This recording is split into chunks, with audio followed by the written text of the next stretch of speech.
Oladipo to win it. Another one! Another one! Huge hole! He's at the 30! He's gonna go! 10, 5, touchdown! Jonathan Taylor! Works out by Burke. Bounces into Cody. Puts it up. Scores! Now, from the Golf Club at Eagle Point Studios, here's your host, Jim Coyle. And good Monday, everybody. I hope you had a wonderful weekend. It was pretty relaxing for me, I have to say. Looking forward to Charlie jumping on, Alec Lasley, get caught up on some recruiting.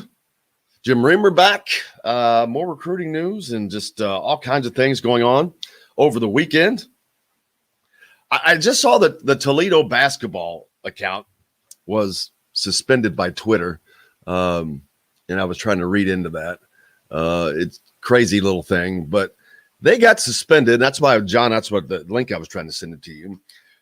The Toledo basketball account was suspended because one of the people who sends the stuff out used a couple of songs that they must have gone over. There's a time limit you're allowed to use for basically anything, like 30. You can use 30 seconds of anything, but they must have used the entire song or something. And then they were sent some messages to that person that of the complaint or whatever, and they didn't see it, and it ended up getting the Toledo basketball account suspended. I mean, think about the Indiana basketball account getting suspended, and they have been fighting to get this thing back, and they're not having a lot of success. Can you imagine, though, if that, like I said, if that was the Indiana basketball Twitter account, it would be a much bigger deal. But it's a deal. They can't get it back, and they have been trying. I don't know exactly how long it's been going on, but they're not getting any response from. I think it's Universal Music, but man. It's a big deal because Twitter is an important avenue to marketing, UT coach Ted Kowalski said. It's just one avenue. There are several other ones, but Twitter especially high, of course. That's pretty bad. Of course, when they block Trump and those guys for political reasons, but this is where these entities are so gigantic, you can't get to them. And that's a problem with today's technology. We all use today's technology, whether it's PayPal or whatever. You can't get to those people if there's an issue. And it's right down to Twitter. So craziness there. But it is what it is. Don't break the Twitter laws, man. And then golf. Man, oh man. John Rahm, what an incredible, unbelievable, wild story that was. John Rahm leading the Memorial at Muirfield, and what was it, Sunday he was told this, or Saturday? I didn't see it. I've only saw the reports about it, but he was told that he had tested positive for COVID while leading. It's just absolutely unbelievable. I'm trying to find that story real quick, but it's just crazy to be leading a major PGA event. And now, especially because it's been kind of quiet as far as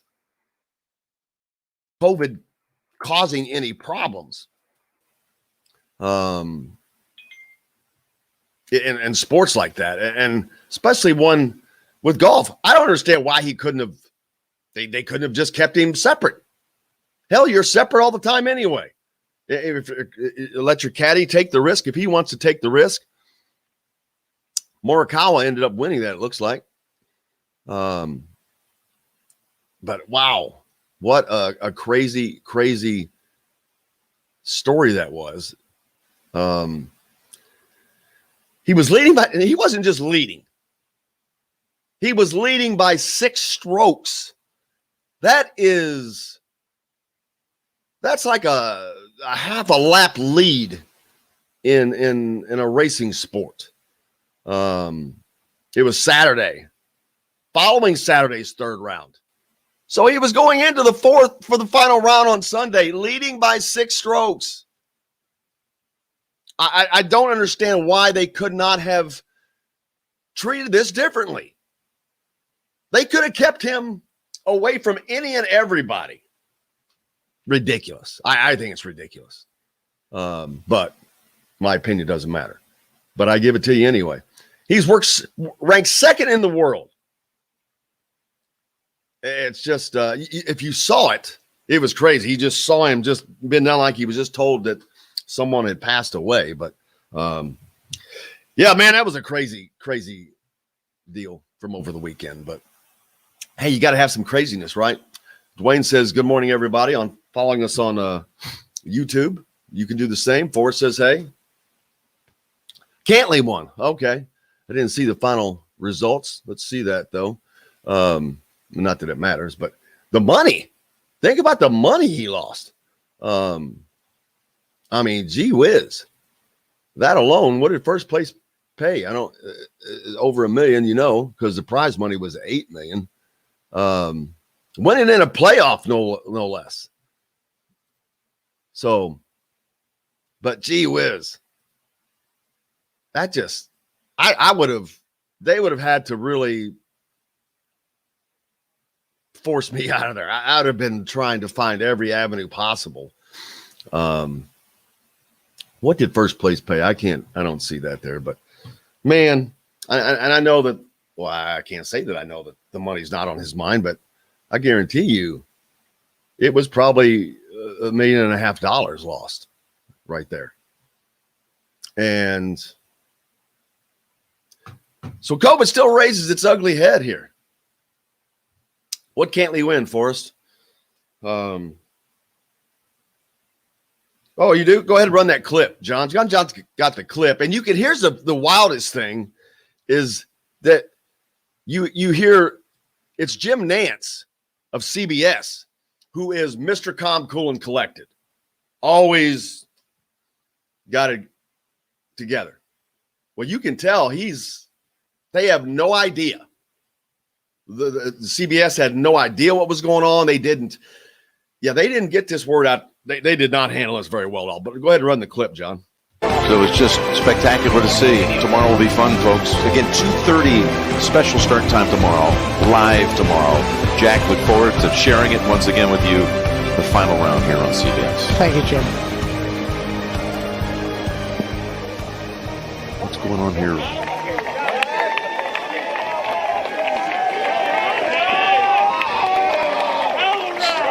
Somebody just gave John some news.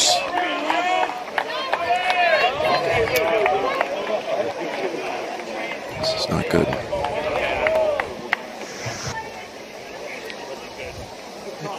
And we have no idea, folks. We have no idea. He was just passed along some information, and you could see just instant devastation.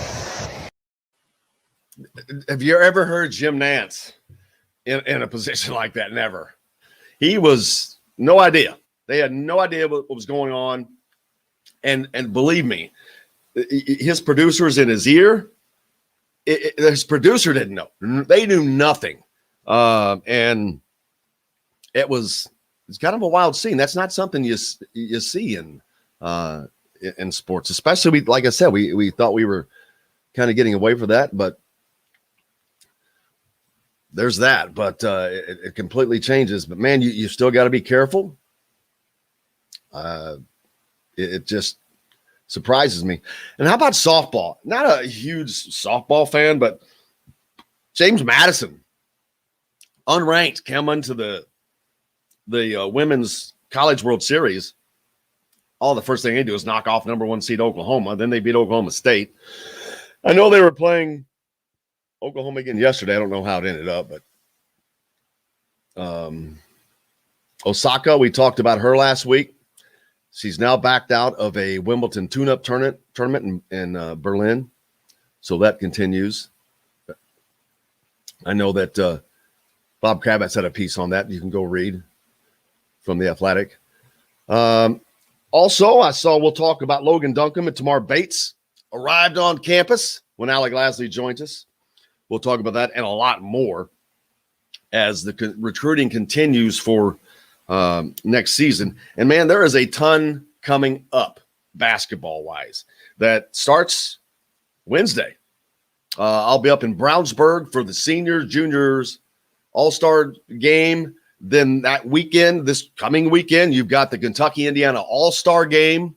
Then it's the following weekend. You have the top 100, the Indiana Basketball Coaches Association top 100 showcase, where coaches can be here now. So these guys are going to be out and about watching these guys. And then there's a lot more going on. I just got something yesterday about another event coming up in July. It's just tons and tons of, once it starts, man, it starts rolling. But it's not just that. You've got the guys that are coming onto campus now, like I said, with Logan Duncombe. And Logan Duncombe, do you see the picture? He's got that hair grown out, man. He looked like a good old high school boy the last time I saw him, with a nice part in his hair and all that. He's a shaggy DA now, man. He's ready for the college life. Let that hair grown out. I saw a picture of him. That's kind of funny. But yeah, growing up, and Jeremy Davis hit us up. Let me get those comments up. Can we give a shout out to the Northfield High School Lady Norse softball team, first ever state final appearance? Well, hell yeah, we can. Just did. Where are they, Northfield? Where is Northfield High School? I'm too lazy to look it up. I've got too many things going, but absolutely. Is that coming up? Did it already happen? Oh, yeah. The Hoosiers in the Bahamas. Let's talk about that. Are you going? Let's see. There's more. Go back to forces. I'm sure what was on Rahm's mind was going back to winning the Memorial on Tiger. Has ever done that. One Tiger's never done, I guess. Let's see. Will we get to watch the men's games in Bermuda? Well, I've seen that question come up already, since we don't know a lot about that. But I would be shocked. I don't know. I haven't seen but I would be shocked. Somebody will put that on TV because there's money to be made. Who I promise you, if there's money to be made, somebody will put it on television. So that shouldn't be a problem getting that, but we'll find out. I mean, yeah, I don't know why you would have an event like that without televising it. Not in this day and age. There's too many avenues. It's too easy. We'll talk about that more, of course, later. Charlie's going to join us. Alec Lasley, Jim Reamer as well. But let's see. Tony Stuckey says, Tom Allen, Big Ten will probably stream it on Big Ten Plus. Got to generate that advertising. Yeah. Hey, got to do what you got to do. I think that's all. No, I got to scroll down for more comments. You guys are hitting us up this morning. Appreciate it. Tony says that Logan got an awesome mullet going. Was it a mullet? I didn't really. I know. I saw that it was just grown out. I didn't see if he's got that mullet. $1.674 million for the winner of the. My goodness gracious, man. I don't care who you are. Unless you're Bill Gates. 1.6 mil. I mean, for us, that's life-changing. I mean, forever life-changing. Yeah. Wabash County. Jeremy back in for the Northfield High School ladies, Norse softball team. Heck yeah, man. Anybody. We're all about anybody, man. If they're in the state of Indiana, we'll give them a shout. Pat Berg named the Team USA, which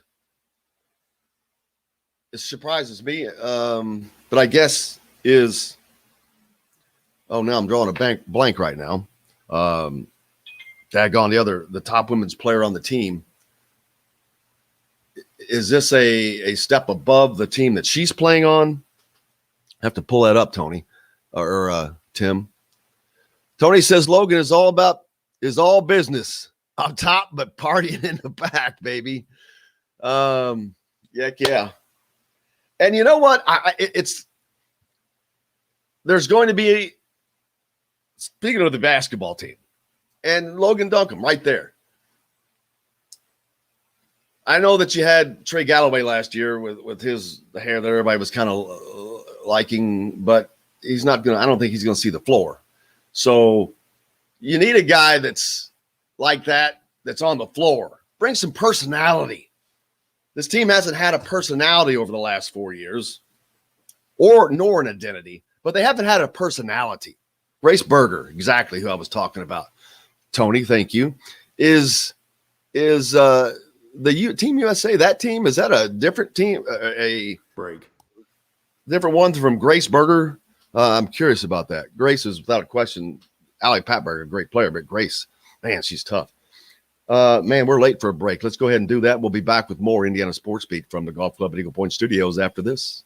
We'll be right back to the Golf Club at Eagle Point Studios for more Indiana Sports Beat Radio with Jim Coyle, presented by Andy Moore Honda of Bloomington. Hey, Hoosier fans, whether you're looking... How did I talk that long by myself? I don't know, because I sent you 2 reminders, and then I finally got in your ear. I was like, man, I don't think he has any idea. I didn't, and I never heard them go off. They did go off, because normally I never heard them in my phone. I didn't hear them is what I'm saying. Oh, well, okay, I got you. That's what I meant. I heard your ding. Maybe you didn't. Oh, you I did? need to reach out to Charlie and see if he's ready, because normally he's on by now. Yeah. But he just started picking back up, right? Didn't his Attack Academy stuff kind of just restart or whatever? I think so.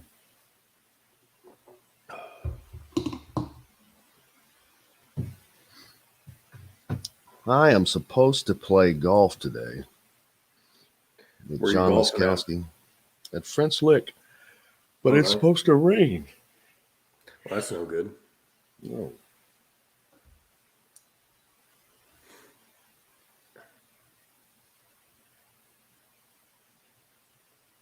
If Charlie doesn't join before this break ends, I'll send him a message, make sure he's good to go. I would send him a message now. Okay. I'm all above not waiting. I try to avoid annoying people if they get on, if I think they'll get on, but I'll give them it's just a question. It's all right. Yeah.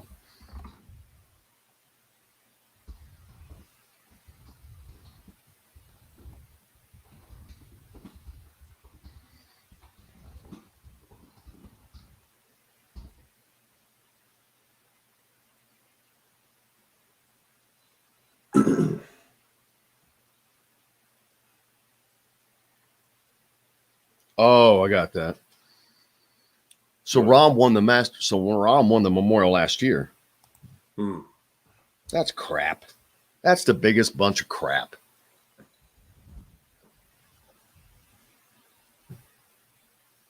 I'd have made him. I would have made security take me off. I said, I'm gonna keep playing. Y'all can not count my score, but I'm gonna keep playing. I'm gonna keep scoring myself. You're not around anybody. Yeah, I think it's especially in this day and age where things are opening back up. And he's already been around his caddy. Yeah, I mean, you play enough golf to give it to somebody else already, like you're saying. So, all right. Sam's Place in Broad Ripple has wings, tender steaks, and seafood. Sam's Ale House in Carmel and on 86th Street in Indy have a long list of craft beers and all of the right foods to go with. Plan a day on the links at Eagle Point in Bloomington, then stay for dinner at Sam's Clubhouse. Sam's Restaurants, professionals in the art of food and drink.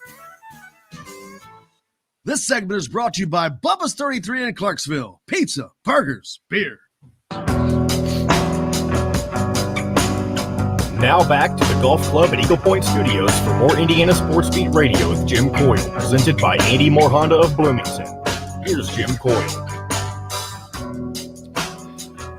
Hey, happy Monday. I hope your weekend went well. Mine was extraordinarily relaxing. I did very little. It was nice out. I did play some golf Saturday morning, and I was terrible, as always. So there's that. Hey, I want to wish a happy birthday to John Leskowski. Today's his birthday. Hey, Charlie's with us. Didn't even see that. Man, he look up. He snuck in on me. Yeah, pretty good, buddy. How are you? Doing well. Doing well. Yeah, happy. It's John Leskowski's birthday today, man. Awesome. Did you probably didn't spend a lot of time around John, but I'm sure you know him, right? Yes, I know him, but didn't spend a lot of time. Correct. He would come, you know, just like any older former players will come around. You're there. Yeah, he owns a Culver's here in Bloomington now, but he was on that. He didn't play on the 76 team, but he was on the 75 and below teams, but should have had a national championship on that 75 team. But yeah, just nice, man. If you go back into that, it's crazy. I love just going back and looking at the talent that was here then, and how basketball just never stopped for there. How was your weekend, man? Weekend was good. Again, I mean, if you recall, I talked about going to a former player's wedding, and that was pretty. It was pretty amazing, man. You know, he was that video you all showed. He was 10 years old in that clip, and at 21, just graduating college. Now I'm attending his marriage, right? His wedding. Now it's pretty cool. Come full circle. Well, impact. That's what this is about. Impact, right? You just, you know, it's a quote I paraphrase. You just never know where a teacher's lessons will show up because they just go for a lifetime. So that was just cool for me, man, just to be there, witness that, his family. That was it. Just really just, you know, workouts. And this is kind of my busy season. This is like my on season, you know, as a player development coach. So that's just my weekend. Cool. Very cool. It's a relaxing weekend and a good one. Basketball starting to kick back up for everybody, I guess. Right. All the AAU stuff. I know that up here, I just talked about it. And we've got Wednesday, the seniors and juniors are playing in the All-Star each other up here in Brownsburg. Mm-hmm. Then on the Indiana-Kentucky All-Star Series is this weekend, which Indiana has a tremendous lead in that series, and it will stay that way, I'm quite certain. Logan Duncombe is on campus along with Tamar Bates. The guys are starting. What's it like first getting on a campus when you're a freshman? All right, you're a great, perfect example because you're coming from away. You're not from here. Coming here. Going away now, Tamar Bates is he's used to that, man. He's at the academy. Yeah. But I'm talking about a kid who's living at home, a normal, you know, from the 1980s. You're playing high school ball and then you're leaving off to college. And that's a long way for you. That's what, 24 that's a long drive from Miami to here. And you got to put it this way too. This is kind of, you're going back to the era where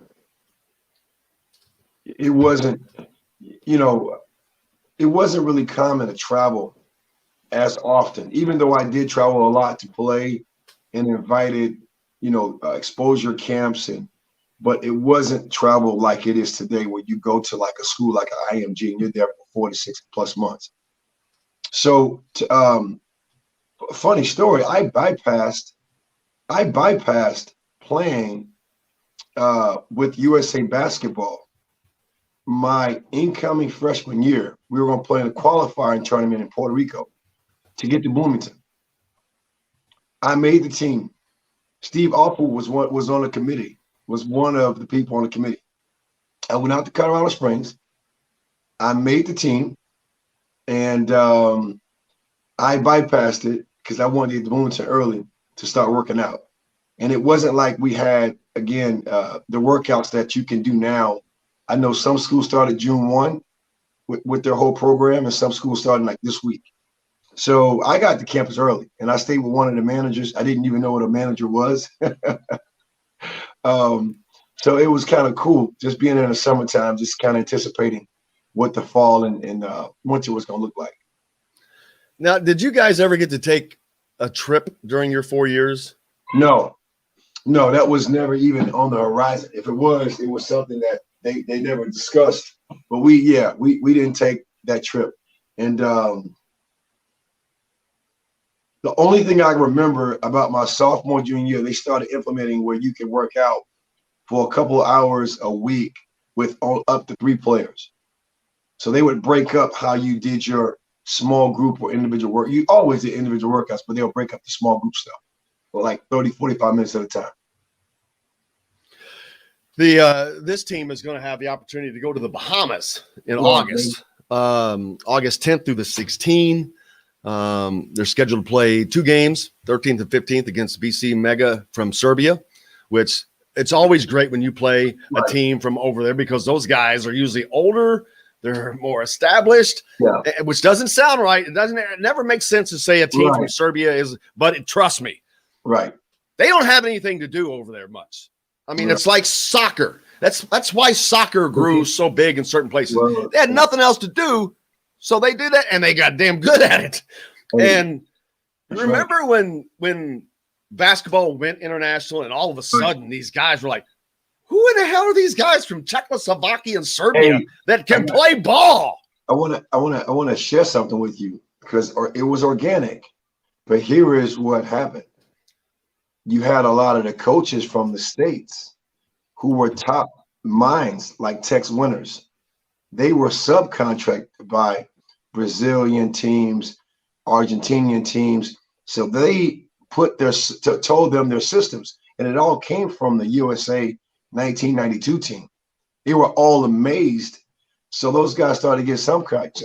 20 plus years later, you got a lot of people who were understudies, apprentices, helping now those countries become what we're talking about. Now, I'm not trying to say anything other than it was a lot of influence on how we play basketball, but then the teaching points. So I was interested when I found that out. You know, it was a big American influence on them. How important is this trip for Indiana with 5 new faces, with an entire new offense and defense, an entire new coaching staff, everything? This is basically a brand new team. Even with the kids that are here, this is a brand new team. They get to go down there and play 2 games, number one, and the extra practices. But with the staff, how invaluable is this to the program? This is monumental because not only for the system implementation, because you're going to have a lot of exploration. He's going to explore a lot. They're going to what's working, what's not going to work. That sounded good on paper. We got to X that. We got to find a way to alter that. What to me is going to be the key is really the way the players respond to rotations. I think they're going to have a good player. Coach is going to have a good indication on who's probably going to be. Is he going to go 8 deep, 9 deep? I think you're going to get a good feel. And also, you're going to have to get a lot of bugs out because I know I can only imagine there's going to be a lot of testosterone going right now. Guys coming in. I'm coming vying for minutes. We're teammates, but I'm going at you. I'm a tap. You guys haven't been good. I'm coming in to help you get better. You're going to have guys trying to protect their territory. So you're going to see all of that, I think, go on. And again, that word Mike talked about, galvanizing. How can you bring it together, create chemistry and camaraderie for, high-level adjustability, man, every game. And not only that, you mentioned the fighting for minutes. That, to me, is important because you got guys that are fighting for minutes against guys who are on the court. So that is only going to make the team better. Iron sharpens iron. Competition.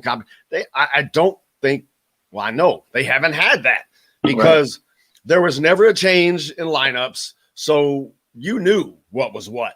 And if you weren't in that lineup, you knew you're not getting in that lineup. I don't think it mattered what you did during the week or during in between games. It was not going to change whether or not you were in that starting lineup the last 4 years. I just don't think it was going to. Another thing that that's good and positive is that they have to be in player-ready game season shape.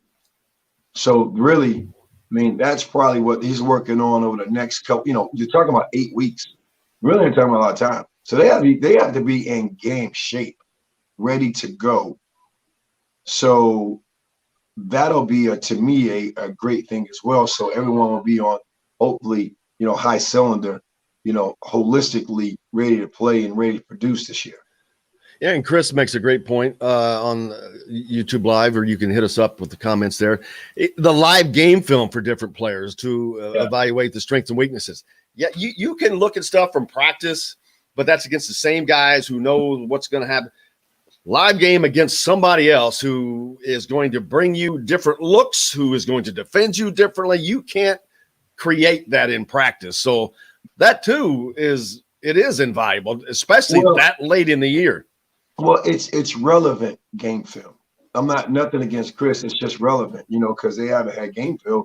The last game, again, Coach Wilson's talking about watching film, but he's watching film of a system that he's going to just resurrect. Like it's not even going to be the same. So you have relevant game film. You have now your system that you're implementing that as much as you probably are not trying to complicate it, keep it simple, it's still going to be complicated because guys got to get the understanding of your correction words. Hey, what's the meaning behind this in that fire? Now I got you, Coach Woodson, under my ass, and now I got to learn how to take that and understand how to listen to that and continue to play my game. So there's all those elements to me, the deep dive aspect. I think they have a chance to really understand, how it's going to be coming into the fall of the opposite winter. Well, hard ass defense. That's what Mike Woodson. He's already said that was a quote. Again, that's why I'm saying all these things. That to me, it's like, okay, like he said also in that presser you was on. It's one thing to say we're going to pull our stuff in. It's now when it's not working. It's now when this player not responding. That's now correct. Coaching is correction. Teaching is for practice, film study. You don't have time to teach in games. You have time to make adjustments. So to me, the players who get the most minutes who can play that hard ass defense, the players who can respond tough nose to who he is and what Dane and everybody's going to bring to the table. And then again, look to help figure out win games. Because at this time, ain't no more victories can really sustain this team. Absolutely. Let's see. We're about close to taking a break. We've got more coming up. Alec Lasley will join us to get us caught up on recruiting, which you would think would slow down, but it doesn't because they've got to continue to look forward, always looking forward, even though you don't know what you're going to need next year. You don't know what you'll have next year. It is recruiting is a nonstop evolution. It just keeps changing and getting different. And we'll talk more about that and more about what Charlie's got coming up after the break. Right after this. We'll be right back to the Golf Club at Eagle Point Studios for more Indiana Sports Beat Radio with Jim Coyle, presented by Andy Moore Honda of Bloomington. Whether you're looking for how was your weekend, Charlie? It was great, man. It was great. You brought something up I want to talk about next segment. I think that's pretty cool. Is that, with the day and age of social media, I wonder the impact of going to ESPN.com, going to Rivals, just people sending you things on someone being recruited in your position, and they have your school as a top candidate. I wanted the impact. Oh, I just wanted. I know you're fine. I just wanted the impact. Like we could talk about that during the segment. Because I can't imagine that type of impact if you hear they're looking to bring in guys to help win, help whatever. It's like, how's that really affecting the Rob Fennessys? How's that really affect the Geronimos? I'm not saying it's a bother, but it's like when we say we don't look at we don't look at the news, man, please. You're looking at all that stuff. You're hearing, watching, reading, all that stuff. Hey, I hate to interrupt, but Jim, I was talking with Alec, and he said that he's not coming on and that you never run it by him that he was supposed to come on, that he has some meetings and stuff today. Alec Lasley? Yeah, Alec Lasley. That's because he's not normally on. Well, I know it's what he said, but he said you never told him that he was supposed to be on. I didn't. I don't know why I even thought he was coming on. Okay. All right. We got Gary Redus instead, though. So there you go. And quick before, how much time we got left? You got about a minute 15. Okay. This is great. Hey, Gary, how are you? Good. How are you? Good. Charlie Miller. How you doing, Gary? Charlie. Good. You guys are both in Dallas, FYI. Oh. I saw you had the Mustang shirt on. So here's a quick Gary, and here's a quick go. funny story, Gary, before we get on air, because I want you to hear it before we get on. I thought you were the Gary Redus from the Reds initially. I figured. But then I realized it wasn't. But I'm like, screw it. He coaches at SMU, so we'll go ahead and do this. But Charlie, I wanted you to hear this to know that. Yeah. I'm a big Reds fan. There was a Gary Redus that played for the Reds, and I'm like, man, I ain't heard that name for a minute. And then I failed out. I'm like, oh man, he's coaching SMU. I'm like, screw it. I said, he's in Dallas. I said, I'm gonna introduce him to Charlie. Now, you coach on the women's side, men's side? I do. Women? All right, I gotta go ahead and bring us back in, y'all. Okay. At least for just $180 a month, or a new 2021 Honda Accord LX front wheel drive lease for just $270 a month. Andy Moore Honda Bloomington, Bloomington's #1 Honda dealer. Come see us at the all-new Andy Moore Honda, now in Bloomington. This segment is brought to you by Remax Advanced Realty, Indie Home Pros team by Cheryl Sizemore. Now back to the Golf Club at Eagle Point Studios for more Indiana Sports Beat Radio with Jim Coyle, presented by Andy Moore Honda of Bloomington. Here's Jim Coyle. How's your Monday going? Welcome back. Charlie Miller with us as always. And now we're joined by Gary Redus. Gary's an assistant coach with the SMU women's team down in Texas, actually in the same city as Charlie. You guys are in the same place, which is kind of funny. And I told Gary in the break, which and truth be told, initially, I'm a big Reds fan. I thought I was going to get the Reds Gary Redus on, and I quickly realized it wasn't. But I was like, who cares? He's coaching at SMU, so let's get Gary on. Plus, he's in the same city as Charlie. I'm like going, well, hell, I'm going to introduce those two guys because I guarantee you, there's just who knows what can go on between you guys. So, Gary Redus, meet Charlie Miller. Charlie Miller, meet Gary Redus. Gary, Charlie, nice to meet you, man. Yes, sir. Likewise. Yes, How are things going at SMU? They're going good. They're going good. I love Dallas. I love Dallas. I think that was the main thing that kind of drew me to SMU was the city of Dallas. I was at Vanderbilt for 3 years before this, so kind of going into the same type of university, kind of the private school feel in a city, jumping on with new staff that was really appealing to me. So really excited to be here. good stuff. Basketball is kind of become a big deal there, Charlie. I know you've been there for a while. You've got the Mavericks and Mark Cuban, who's an IU guy, but really turned that – I don't want to say turned it into a basketball town, but they're a lot more of a basketball town than they were prior to Mark Cuban, I think. I think you can say, right?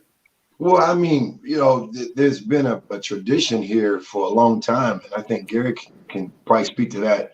Both sides, even though football has always been big in Texas, Dallas basketball has been really big. You got a lot of guys and girls, in particular now I'm talking about girls, that have always been perennial players that are national names in the area that, I mean, I think it just only makes it easier for Gary to probably recruit. It's like, how can I keep people home, right? The Duncanvilles, the Cedar Hills, the Bishop Lynches, right? So it's really impressive to when you look out. And I also tell people, Gary, I'm a player development coach. A lot of times there's no need to travel like back in 20 years ago, leaving Dallas.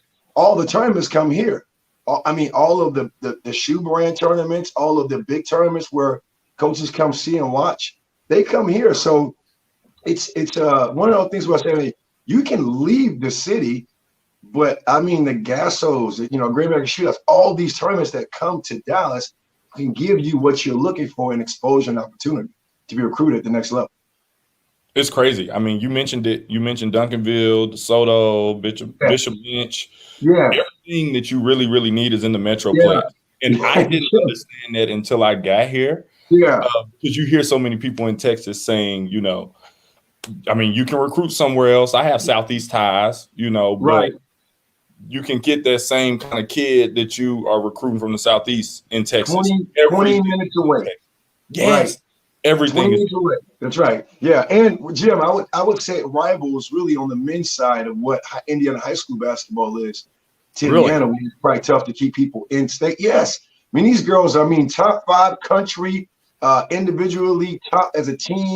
national high school champions, top AAU programs that's probably produced, last 25 years, at least 3 or 4, like was it DFW? I know I'm talking about, Gary. I can't think of the name. Elite, yeah.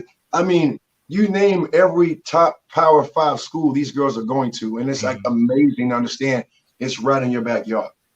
Yeah, it's crazy. I didn't realize how close everything was here either. I haven't really been here since I was, 4 or 5 years old, and I don't really remember that anyway. When my dad played for the Rangers, I didn't remember how close like Arlington was. I live in Irving. I didn't know that Arlington was, 25 minutes away from Irving. I had no clue that everything was this close. That's the running joke here. Everything is 25 minutes away. You Literally. Need to get to Carrollton where I live, 25. I need to get to SMU off Mockingbird, 25. Now that's okay. 25. and see, that's great. That's how it was when I lived down. I was in the country, southern Indiana, closer to Louisville. I could be in Louisville 25, 30 minutes or any place around there. Right. But unfortunately, now I live up by Bloomington, which is a very small town with no larger cities around it. It still takes me 25 minutes to get anywhere. I'm like going, wait a minute, man. There's a big difference when you're doing that when there's a small town and a big town. But it's amazing that you can still get around like that down there, because that's huge. But did you just say your father played for the Rangers? He did. He retired with the Rangers in 94. Maybe. So wait a minute. Is your dad the Gary Redus that I thought was? Yes. I didn't know that. Oh, see, I thought that's what you were putting together. No, I just thought it was no. Now, see, now that makes this even better now.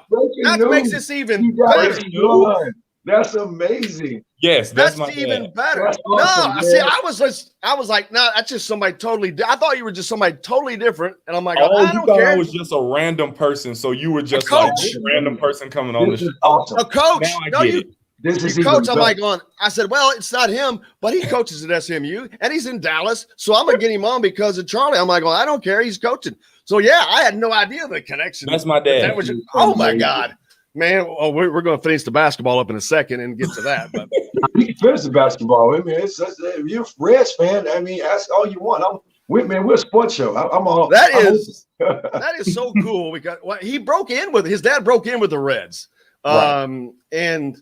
Yeah, I was a big Reds fan. When I was a little kid, they were finishing up the Big Red Machine, but they were still good. I think 82, they would have still been good, but they got rid of a lot of their players. But man, yeah, wow, I did not know that. What's it like growing up? How did that influence your sports life?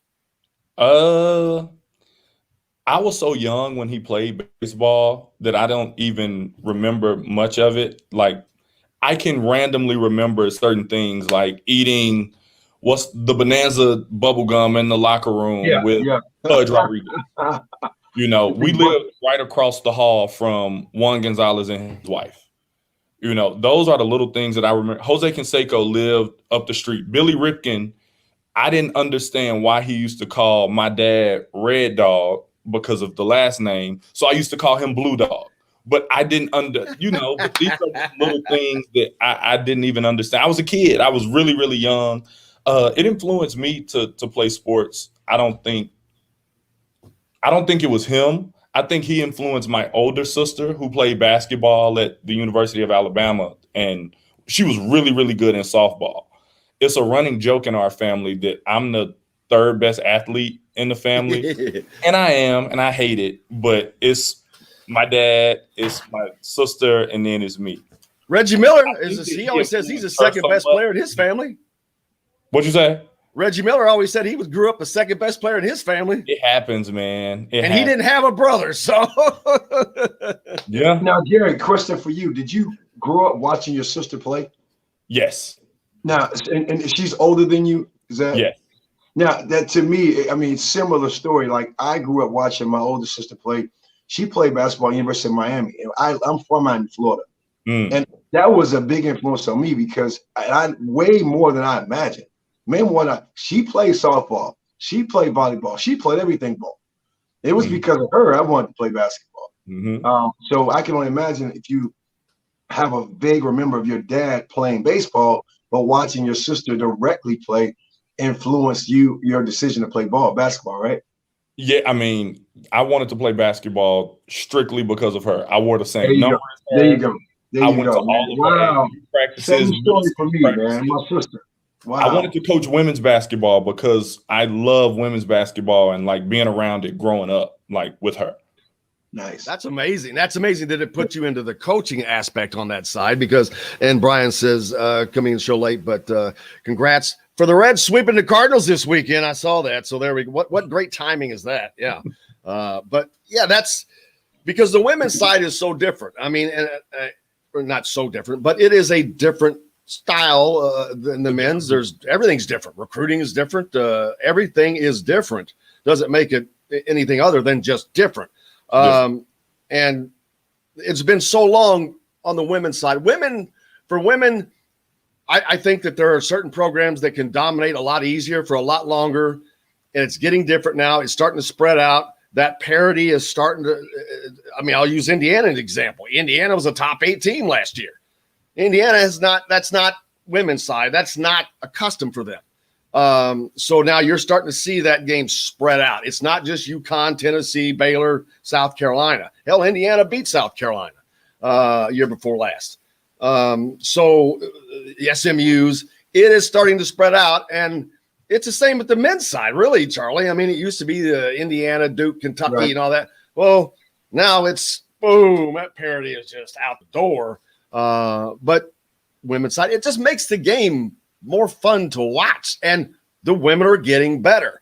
Again, I'll use Indiana. Look at Indiana's team. Man, they got Grace Berger, Allie Patberg, all those really, really good players. And it's fun to watch anything when you have good players. Shout out to Terry Morin. That's my girl. She coached my wife in college at Georgia Tech. Really? Yes. Wow. Yes. Shout out to her. Hey, 6 degrees of separation everywhere, man. Man. Yeah. What's your wife's name? Wow. Tiffany Blackman. Where did she coach her? At Georgia Tech. That is crazy, man. And we have a kid here at SMU that just graduated from Indiana. Kiana Worthen. She was a grad transfer from Indiana. So we're glad to have her here. Playing for you? Mm-hmm. That's crazy. That's wild. All these things. Right on time, man. This is like. And I used to train with AJ. AJ is my guy. AJ is one of my really close friends. AJ has been on quite a bit. Great guy. I mean, wow, this is blowing my mind. You're from Illinois, Chicago area? Or? No, I'm from Decatur, Alabama. But I went up to train while I was still playing ball. I went up to train with AJ for 3-4 months, and I played on his semi-pro team. There you go. I thought, and crazy story, I thought that I was going to Bloomington, Indiana. Not Bloomington, Illinois. I was going to Bloomington, Illinois. I didn't know until the night before I was leaving.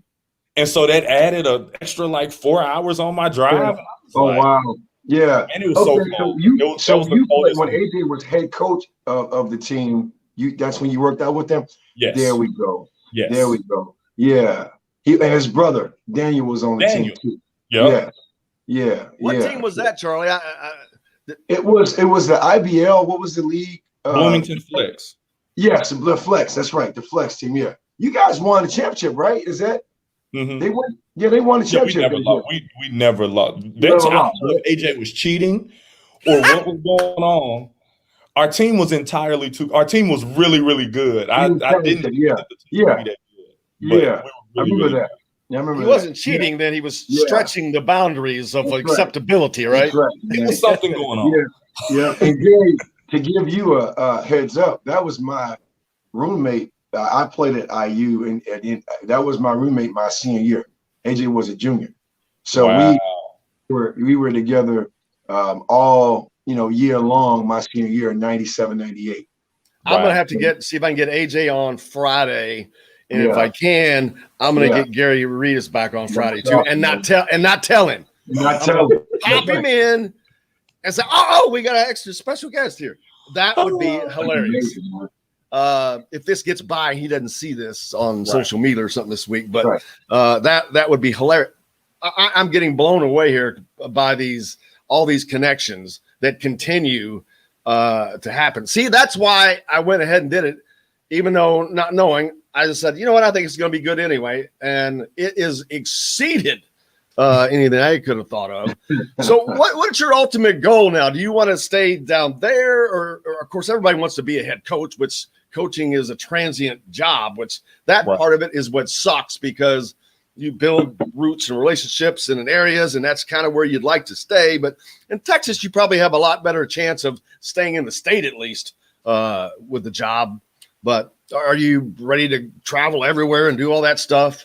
I don't really have a particular place that I would like to live, that I would like to coach. Like you said, I would like to be a head coach one day. Where doesn't really matter. I'm flexible right now. My wife doesn't like that I'm so flexible. She would like to get somewhere and sit down. Because she lived in Atlanta for so long, she loves Dallas, and she would love to stay in a big city for as long as we can. She's trying to coerce me into getting out to USC or UCLA or something like that soon. But I'm open. I'm open to kind of wherever I'm going, just kind of where I've learned to stop trying to like place expectations on where my career takes me and just kind of enjoy the ride. Yeah. As long as you have the first person you need to recruit on board with that, which is your wife, I think that's important, right? Because that's, hey, look, I want to talk about SMU because you're at SMU, but you have to be open if an upward mobility opportunity comes about. But you also have to be flexible and ready. And that's the first person you got to recruit, is her. I'm already recruiting. I'm already working on her. Yeah. Preparing her for a couple years down the line. Like we may be on the move. And especially while our kids are so young. Yeah. And that's kind of like to share with you guys. Like for me, I made a choice 10 years ago to devote my time, energy, effort to player development, not coaching. Not saying I didn't want that, not saying it's not that easy, but I've been running my own player development business for 11 years. I made that choice that long that, you know what, that's right now, that's not for me. I mean, just me being real, because it's a 366 job. I tell people coaching is 366. It's not, hey, I'm taking summers off. No, there's no time off. When you're getting film, you got to study. You got players who you got to discipline. You know what I'm talking about, man. Mm-hmm. You got to make sure they're in the gym. They got to get their grades. So it's a very involved job, which is great. And people like you, I mean, I take my hats off to you, but that's just a choice I made. Not saying it's that easy to go coach like that, but that's just a choice you got to make. It's a lot. Even with COVID, like they started live streaming the events. Yeah. We still had to buy the packets. We still had to send it out to the staff. We still had to be watching tournaments. Right. So it was a lot, even though we couldn't go out. And hopefully we can get back out in July. But I enjoyed it. I enjoyed not having to get on the plane and stay in the hotel at a time. So I'm not going to lie to you guys. I enjoyed last year not traveling. I didn't want to say it, but I was like, wow, because I'm looking forward to going to the Indiana game at Iowa to start the football season, just because that's going to be a big one. But that's an 8-hour drive that is just not fun, and it's one way. And it's the worst part is coming back. But yeah, I did not miss traveling last year at all. It was nice, I'll be honest with you. But you miss stuff from that. You miss the relationships, the personal side of it, the connection.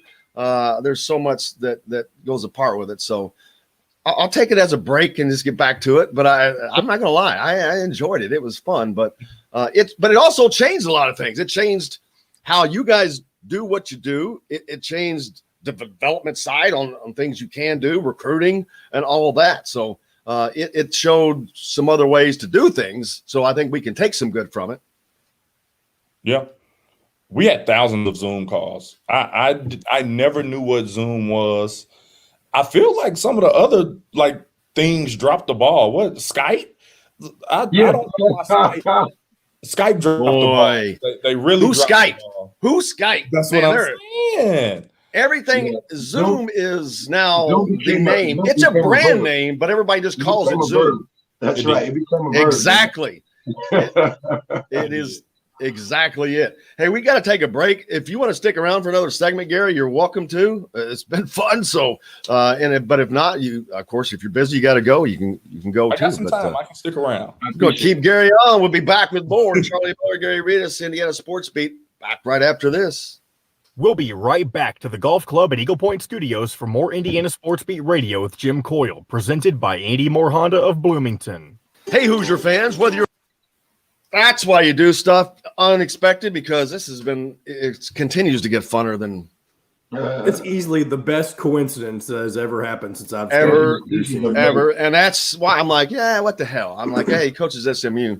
But I had no idea that was your dad. Yeah, that's so funny. I thought you knew. That is blowing my mind now, because I was like, I don't care. I mean, it was going to be cool, but I was like, hey, I don't care. He's coaching SMU, and Charlie's in Dallas. That'd be cool. That's what's up. My! And then now you throw in the Terry Moore and coaching your wife. Yeah. Holy crap, Charlie, this is nuts, man. No, I say, man, this is great. This is great radio. You guys got to get together. You guys got to get together. Yes, for sure. Yeah. So I'm from Miami. So I grew up knowing about Coach Mays. And funny story, Coach Mays, Travis, I mean, that's what I call him. Him and my high school coach were best friends. I'm listening. No, you good. So I was telling him, so the head coach, SMU, and my high school coach were best friends growing up. So I got a chance to watch. Travis May played at Texas. Right. I played in India for a little bit too. But so funny story, man.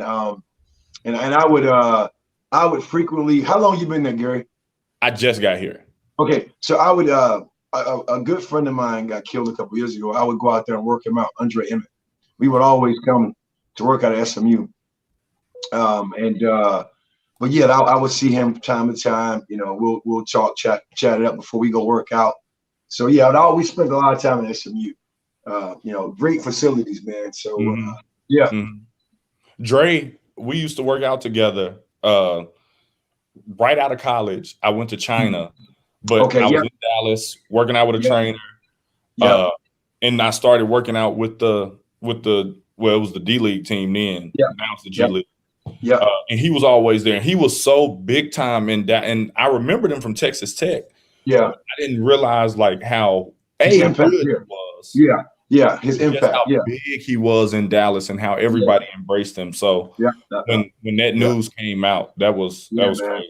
Yeah. Actually, him and I started a nonprofit like April of 2019. And it was kind of like a revitalization of what he was doing in the community, playing Big Three and all those things. So so good. Sorry, guys, got to bring us back in. Yes, sir. Sorry. Yeah, good. That's all good. Indy have a long list of craft beers and all of the right foods to go with. Plan a day on the links at Eagle Point in Bloomington, then stay for dinner at Sam's Clubhouse. Sam's Restaurants, professionals in the art of food and drink. Today's guest is brought to you by Reynolds Family Dentistry of Sillersburg. You need $1 million smile for those championship photos, and that's exactly what you'll get with Reynolds Family Dentistry. That's right. Now back to the Golf Club at Eagle Point Studios for more Indiana Sports Beat Radio with Jim Coyle, presented by Andy Moore Honda of Bloomington. Here's Jim Coyle. Welcome back on this Monday. Hope you had a great weekend. We're having a great Monday. It's just an absolutely unexpected fun day. Gary Redus joins us. Charlie Miller is here as always. Gary's an assistant coach at SMU for the women's program down in Dallas. Charlie lives down that way. But it turns out I thought that initially that it was Gary Redus, the Reds player, or former baseball player, and it wasn't. But I was like, he's a coach. Let's get him on. But he's his son, so it was crazy if you're just joining us. And then there's a connection. Terry Moore coached his wife at Georgia Tech. It's just turned out to be an unbelievable long list of coincidences that I had no idea of any of those. But the funniest thing of all is you guys are in the same place and don't know each other. So that's kind of fun. So we got that going for us. Well, another thing, too, that, as you recap, he actually had the opportunity to play for AJ right? AJ That's Guyton, right. There's there's AJ. There was so much I forgot to ever suit up, right? I mean, so to have Indiana influence, I mean, just as a player coach relationship, so that to me is amazing, all around the board. It is nuts, the connections, but that's the great thing about sports. There is probably not a better thing than the cross section of relationships. That's right. That is it's like a spider web that just continues to grow. I mean, it might not be that one, but it's connected to this one, and you can always get there. It's nuts. And looking forward to getting back to that. That's what COVID did. It stopped all of that. It stopped all of those relationships and all the connections and all the fun thing that we got from it. So hopefully we're getting back to that. You were talking about Zoom. Tony says Skype is sharing a drink at the end of the bar with AOL and MySpace. Yeah, that's funny, man. They are. Boy, do I wish I had stock in Zoom. Yeah. Woo! All right, we're coming up on summer. What come on the women's side? What are you guys doing? What's next for you all? In June, they just opened campuses back up. It was a dead period. Now it's a quiet period. So we got kids coming to campus. So that's pretty much, if not every day, it's a couple times a week on weekends. Workouts just started. We got kids rolling into campus. Most of them are here already. We started workouts on June 2nd. So it's workouts. It's, still recruiting, still on the phone all day, every day. And then once July hits, we get back out. And once July hits, you got the first weekend, and then you kind of recap, and then you get on the phone, and then you got the second weekend. And then the second weekend actually is like a week. It may be like 10 days straight that we're out on the road. Then you come back and you get on the phone and you build up your war board and you go from there the next weekend. And it's recruiting. It's recruiting all summer. Trying to get that's the part. That's the part again. I just, just as people listen, as much as the players have to get their reps, the coaches are getting their reps every day. Like there's not a day you cannot take a day off on getting your reps, because the phone needs to be hot, the war board needs to be hot, personnel understanding needs to be hot. All those things. It's what always intrigues me, and I to have people understand how much is involved daily, from sun up to sundown on recruiting. Just one player. It's a lot. It's a whole lot. If it's the top player on your board, you need to know and talk to their parents. You need to know and talk to their AAU coach, their high school coach, now their trainer. You got to know them. You got to know who their really good friends are. You got to follow them on social media. You got to make sure you're liking their posts. Me, I may retweet your post. I may repost it on my story. I'm you got to really follow them and really know everything about them, just so, you're on top of it. Hey, I got something. Talk about, if you can, the mental and emotional aspect of now today's player. How much of a role does that play into recruiting? It's so much different than like even when I was coming up. Correct. It's just different. Like, and people like to give them the stigma, like but that's more so open for me. I'm not talking about right. You get what I'm saying. More like, so, it's just different. They need it, because I think they live in a society where a lot of the things that they do are on social media. Yes. So you got to baby them a little bit. You have to know who can handle what and what pushes their buttons, and who you can talk to normal and who you got to reel it in a little bit for, and you can call it babying, but it's just kind of knowing who they are. Just knowing, So it's a lot more. Like you have to have certain resources on campus. That's a big thing for a lot of kids making decisions. If you don't have a sports psychologist on campus, it may be a no for some kids, because these kids, they need somebody to talk to, and they need somebody to talk to that's not you. It's not you. That's not They're not going to tell you everything. They're not let you in. I'm with you. Yeah. When you're really doing your job good, they can come and talk to you. But even when you're doing your job great, they still need an outlet. So I think it's really, really big now. We touched on it earlier. Your dad, a well-known Major League Baseball player. What's that like? Or do you even know when you're growing up? Or when did you become aware that, wait a minute, my dad is somebody. Did you, because that has to become a realization at some point. Like, wait a minute, this is not Johnny's dad is not like this. And That's right. You may not know at home, because it doesn't really matter at home. I mean, that your house is really, really nice and you have a whole lot of random cars that are really nice. But it's always been little things like, especially in Decatur, Alabama, like if I got pulled over, especially once I started to get older, or if my dad got pulled over, we're not getting a ticket. My dad is Gary Redus. Like we're not getting a ticket. As I started getting older and playing sports, like it was never just, all right, Gary Redus, G Redus, it was always Gary Redus, son of Gary Redus that played in the MLB. And then they told his story as a male, as like his son, right? Like it's a lot of pressure growing up. That was one reason I didn't want to play baseball. Nice. Now looking back, I should have. It's a whole lot of money in baseball, and I think I kind of getting in there. Man, you might have had an in. I had a little in. You might have had a little in, man. You might have got some tryouts. If Tebow would come back 10 years later, I know. Looking back, I had at least a couple at bats. Listen, I think so, but it was a lot of pressure. I was very prideful in like me trying to be my own individual. Yeah, I wanted to like write my own story. So I like resented it. I resented the fact that he was, a professional Major League Baseball player who everybody knew and people loved and that people still talked about.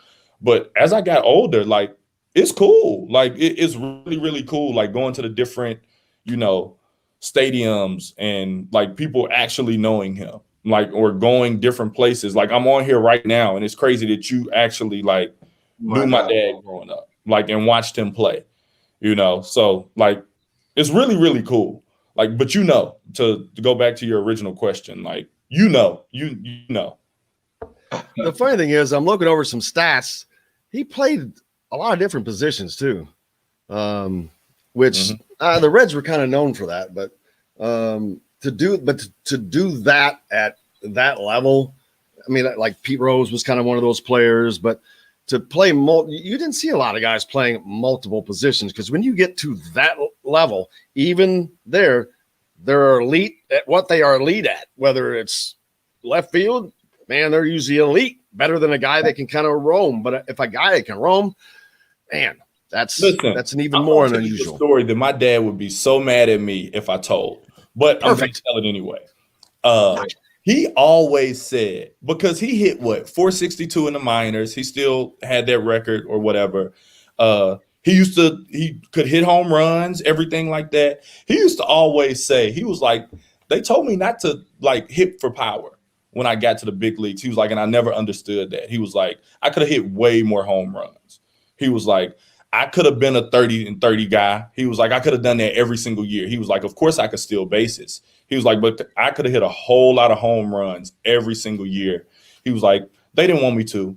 And I mean, his exact words weren't exactly those. Right. But yeah, like I think he could have done. I'm not the biggest baseball fan. It's a little too slow for me. I'm a Phillies fan though. Sorry. I'm a Phillies fan. But I think that he had to sacrifice a lot of what he wanted to do for the betterment of the team. Yeah. From hearing him tell story after story after story, like I think that that's one thing that he always had to do. And I think that even without me knowing a lot of those stories coming up, it's a lot of what I did. Like I played with a lot of good teammates. I played on a lot of different types of teams. But it was always tough for me to be really selfish. I always would kind of lose myself in the team. Like it was never about me. It was always about the team. It was always about the team being successful. Even if I had to sacrifice 4 or 5 points here, 3 or 4 rebounds here, 2-3 assists here, even 5-8 minutes here, just to make sure that everybody on the team felt good. Everybody on the team was really in a good headspace. So I think that that's one thing that I really took from him, honestly, without even knowing. Yeah. And I would say that, now how would this be for you? Now at that level, now forget about the money, but think about what he had to do to keep his job, even though he didn't agree with it, right? That's kind of KYP thing, know your personnel. I can do way more. All they want from me is this. I'm still going to do my best. Mm-hmm. At our level, you looking to make teams go play on, that's a big hit, because now those are minutes that can get you a job overseas, whatever, to go play tryouts. It's the same, but there's a big difference. It's a huge difference. But you know what I'm saying? Because you hear that a lot from professional players when they were in college. I did what I had to do, but there's way more to my game. And in some programs, some major organizations, I don't want you doing that because you're not here for that. Mm-hmm. It's a little easier to accept when you're making millions of dollars. I'm not saying, again, that's the whole focal point here. But when you're looking to vie for positions to play for, continuing ways as a up-and-coming professional player, that's a little different. I'm with you on that. I hear your story. Mm-hmm. Yeah. Man, Gary, I cannot thank you enough for joining us, man. And hopefully I'm going to wait to hear back. I already texted AJ. When I hear back from him, I'll let you know. But we'll have you on again regardless. But, man, this has been an absolute blast. I've had so much fun. Thank you for coming on and taking the time to join us. And look forward to doing it again, man. We'll keep checking in on you. And you guys need to stay on in the break, and you guys can exchange info if you need to. Yeah, please. Yes, man. You definitely Gary, do that. So is it Gary Redus the second, Gary Redus Jr., or what is Gary it actually? The second. Gary Redus the second, man. Just G for short. G. Well, that's how we're going to go. But, man, that one snuck that one by me. But it's been a pleasure. It was a great pleasure, man. Thank you so much for joining us. We appreciate you. Thank you. Thank you for having me. We'll have you back again, back with Charlie Miller and Jim Reamer after this. We'll be right back to the Golf Club at Eagle Point Studios for more Indiana Sports Beat Radio with Jim Coyle, presented by Andy Moore Honda of Bloomington. Whether you're looking for... Yeah, oh, man, damn it, I've been saving this bit of trivia for a week and a half. The site of the old Riverfront Stadium, I'll tell Gary since nobody else knows, before that, it was the 2nd Street Tenement in Cincinnati, and that was the birthplace of Roy Rogers. Wow. How about that piece of useless trivia? Roy Rogers was born on the ground where Riverfront Stadium would be built and torn down. Useless trivia that I found last week. But you guys should swap info, man. I have Gary's stuff. I can send it to you. Here we go. I just got his number. I'm texting you from mine now. Uh-oh, Charlie's gone. He'll be back. Gary, you're the son of the former Reds player? I am. Nice. Cool. I'm a Reds fan, so I loved your dad. Oh, great. And I'm old, so I remember when he played. Charlie. Yeah, this is yeah. There he is. I put I put in the if you see the chat. I just called him. Okay, perfect. Yeah. Put my phone number in there, so good. So I want to make sure that if you can I didn't see any call. I didn't see anything come through. Hold on. I'm gonna text you now. Okay.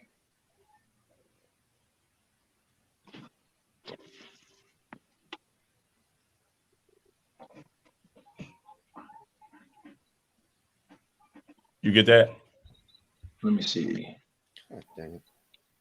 Did I put in the right number? I want to make sure. I didn't see anything yet. Make sure I put in the right number. 214-529-8041. 8041, you got that? Yep. Okay. Yeah, I'm. He just killed himself again. Shoot, man, we only got 1 minute. Hopefully he can get this taken care of. If he doesn't, we'll get it. We'll send it over. You have that information that I sent to you, right? That's true. I have his info. So, all right, guys. I got some meetings to get to, but I definitely apprappreciate you guys having me. Thank you, Gary. I will, brother. Thank you. Good Talk luck. to you guys soon. I mean, have a good one, man. We'll talk soon. All right. That was freaking funny. Charlie, if you have issues getting in contact with him, I can send you over his phone number. Okay. Yeah. I appreciate it. I think every time I check the chat, I end up basically disconnecting myself. So I'm not doing it again. All right, I'm going to go and I don't even know how to come back to this. So let me just leave it alone. $180 a month or a new 2021 Honda Accord LX front-wheel drive lease for just $270 a month. Andy Moore Honda Bloomington, Bloomington's #1 Honda dealer. Come see us at the all-new Andy Moore Honda, now in Bloomington. This segment is brought to you by Andy Moore Honda of Bloomington. Now back to the Golf Club at Eagle Point Studios for more Indiana Sports Beat Radio with Jim Coyle, presented by Andy Moore Honda of Bloomington.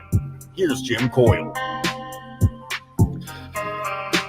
How's your Monday going? Welcome back to Indiana Sports Beat. Jim Reamer joining Charlie Miller and myself now. Just finished up with Gary Redus. That was just an absolute blast and a nonstop level of surprises. Jim, I had him on originally because I thought when I found him on Twitter, I thought it was Gary Redus. And so I sent him a message and he responded back. And then I quickly realized, well, wait a minute, man, this guy is not the player. He's the coach at SMU. I'm like, that's okay. Charlie's down there. Let's have him on anyway. And then it turns out that he is the son of, and it gets more. He played with A.J. Guyton on that team. His wife was coached by Terry Morin. It's a lot of I'm like, are you freaking kidding me? And did I miss anything, Charlie? I mean, there could have been more. No. I mean, this is just a right on thing. I mean, it's like, it was so many. I had some things in common with him. Jim had some things in common.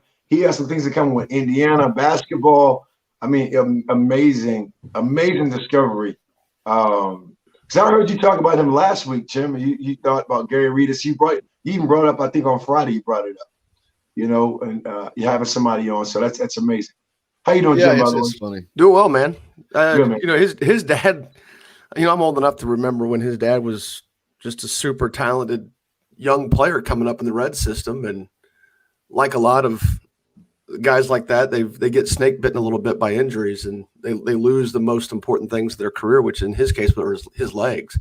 He was a lot like sort of a not as talented as Eric Davis was, but certainly along the lines of that, occasional power, occasional pop, definitely good fielder and very, very fast. And then as his legs started to go, he just couldn't stay healthy. So, yeah, he played 13 years in Major League Baseball, though. You get 13 years out of a pro career, brother, you have maximized it.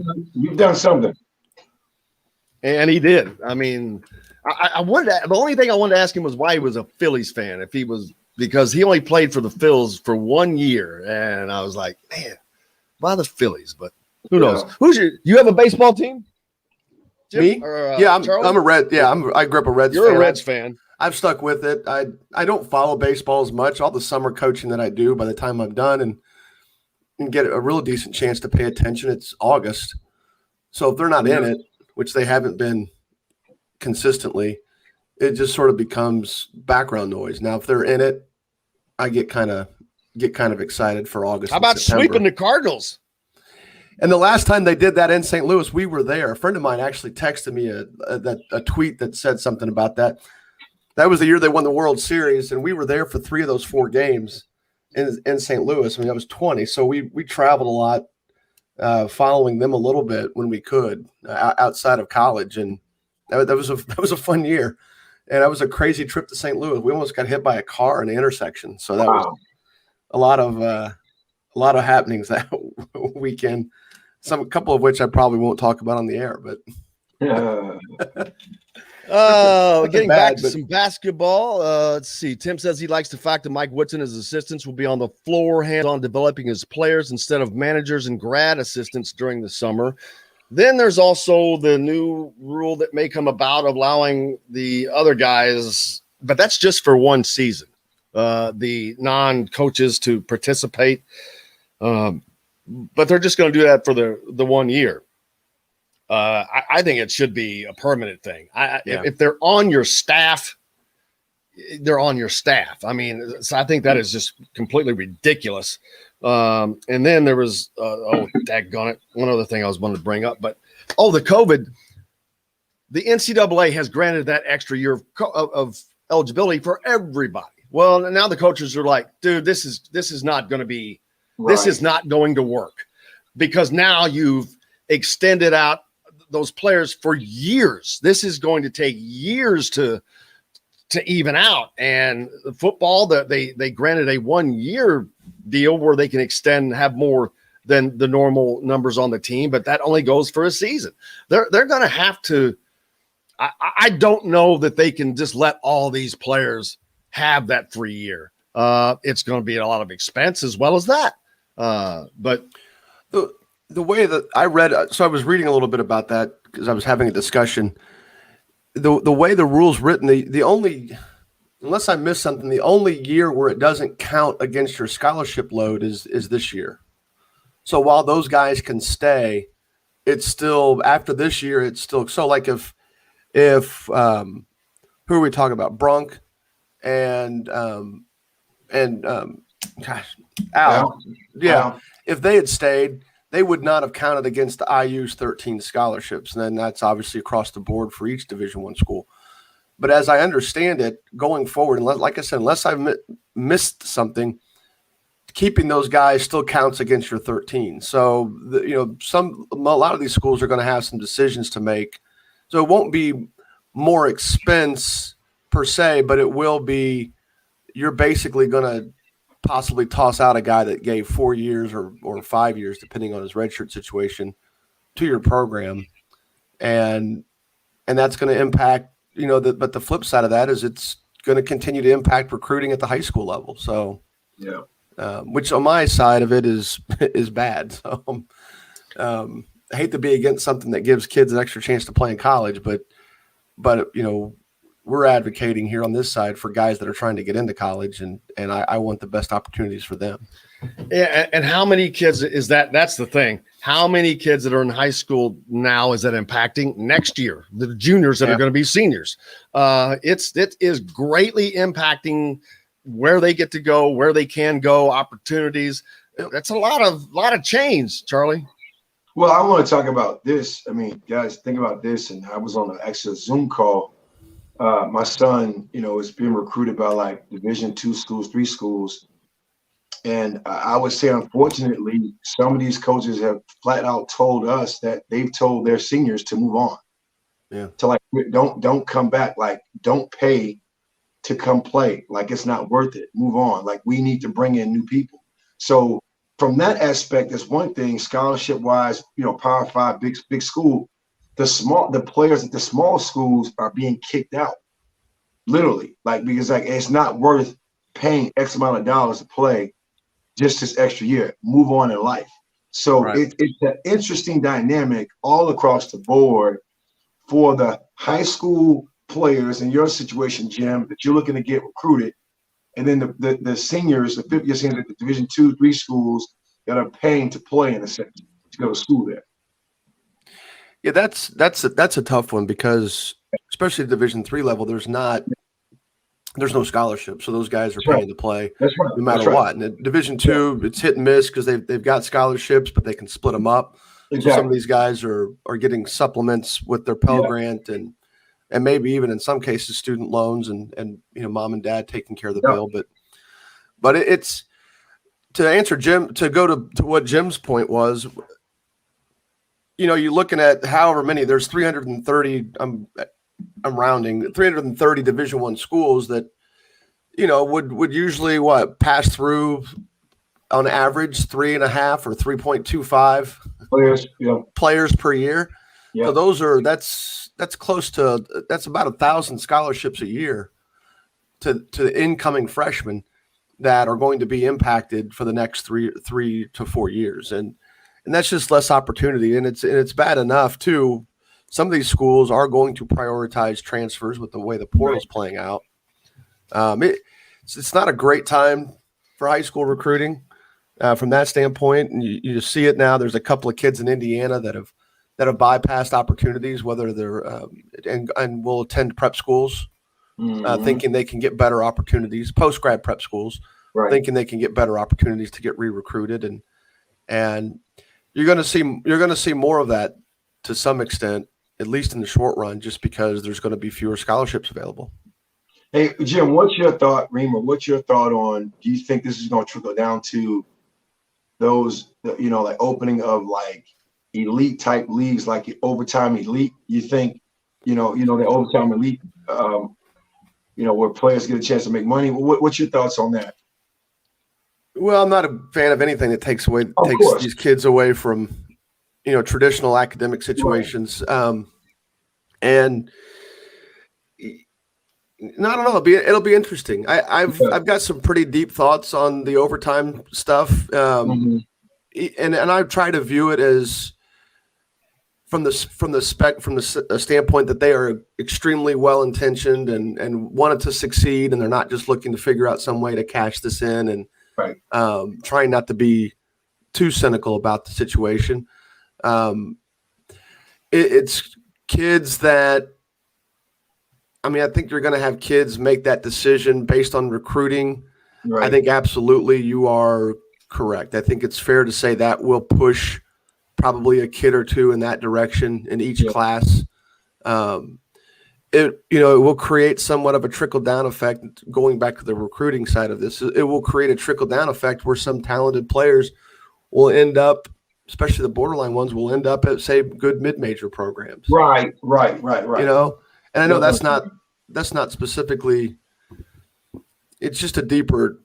It's a deeper topic. But what kind of plays into what Glenn asked? Will that affect, along with, let's say, Krzyzewski retiring at Duke? Yeah. And you add in what we're talking about now, because when you have change, there's always kids are going to say, yeah, that was Krzyzewski. So how's that going to affect that kind of program? Then you add in what we're talking about here. That's another draw away from them, because that's the exact kind of players that they've been built on. Them and Kentucky, those types of programs, that's what they're built on. Is that going to affect those programs, I wonder? It will, because anything that shaves off top talent is going to. Charlie, your son's sneaking in the back there. Hey, he's being recruited. He can step in. Yeah, it's a good-looking kid right there. Thank you. There you go. What's his name? His name is Aiden. Sorry. Aiden? Yeah. Aiden, how are you, buddy? But go ahead, Jim. No, I was going to say anything that shaves off the top level of talent is going to impact recruiting. I mean, but at the same time, the top players that are left over are still going to want to go to Duke, Kentucky, Indiana. Now they will have to change their scope, because now they will no longer be recruiting as many kids that are, say, NBA type talent. But it won't. This goes back to the image and likeness stuff. It's still about the name across the front of the jersey, and not the name in the back is what this becomes more of. And the more you shave away these big names, the more it becomes about the name on the front. So if you're a college basketball purist, which I don't necessarily consider myself to be that, I don't ever have a problem with a kid that simply views college as a step to a bigger deal, because that's what I viewed it as. I just didn't view it that way for basketball. I viewed it that way for academic. And, but you look, a college purist may like this more now that those guys are no longer going, because now it is going to be about the kids that want to be at Indiana, that aren't just viewing Indiana as the next step. There's going to be more of that at play, or at the very least, realism is going to hit some of these guys in the face and realize now, just because you go to a blue blood doesn't mean that you're going to be, theoretically a can't miss pro. Right.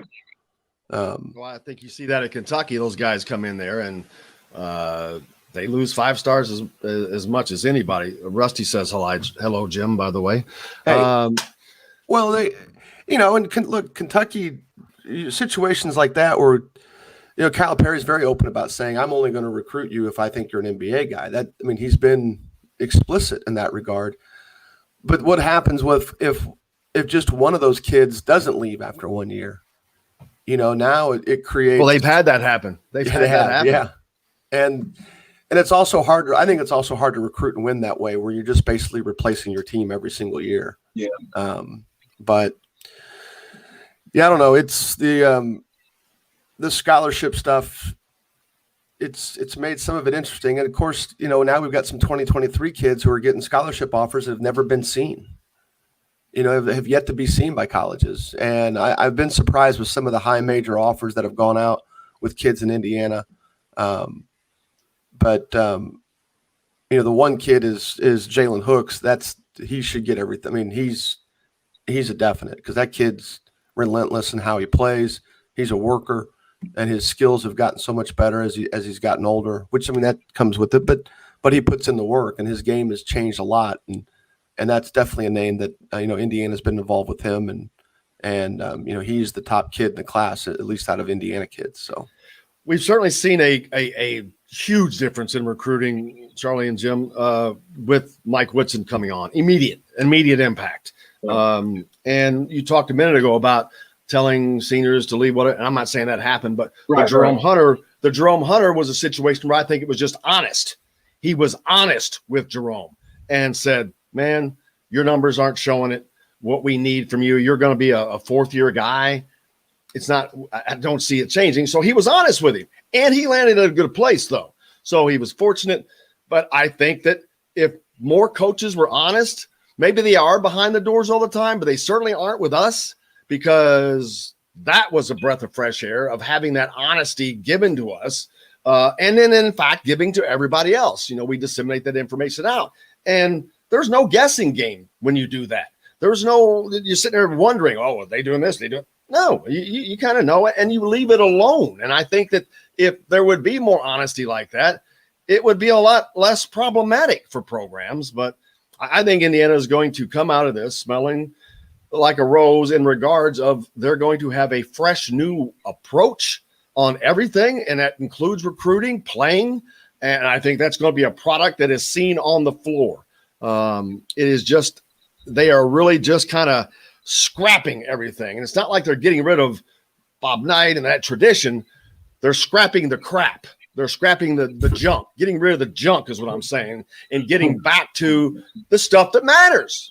Yeah, the truth is, and that's basically basketball, winning, and just basics. I feel, as honest as you can be, because you gotta be careful, because recruits are listening too, so they want to make sure no one's just.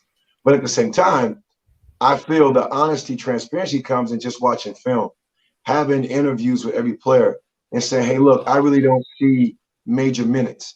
You're gonna have to fight for it. I can't guarantee you, right?" And I think letting that open-ended discussion say, and not being there, not knowing what the player like a Jerome Hunter say, "Hey, look, I have to recruit in your position. You got to fight for minutes," and then just probably having a disagreement, like he said, we mutually parted ways. So I don't think it's anything other than just transparency, being authentic, and not wanting and wishing the best, but also understanding your situation. We have to revamp what we're doing. We have to revise what we're doing. And I really don't see you playing major minutes and contributing in an area like that. Well, so I think a new coach. Go ahead. A new coach should have latitude, to begin with, absolutely, being able to change over his roster. I think you get in a situation like it was with Coach Crean, where he's 7, 8 years into it, and he's still oversigning guys, and there's still some roster management issues.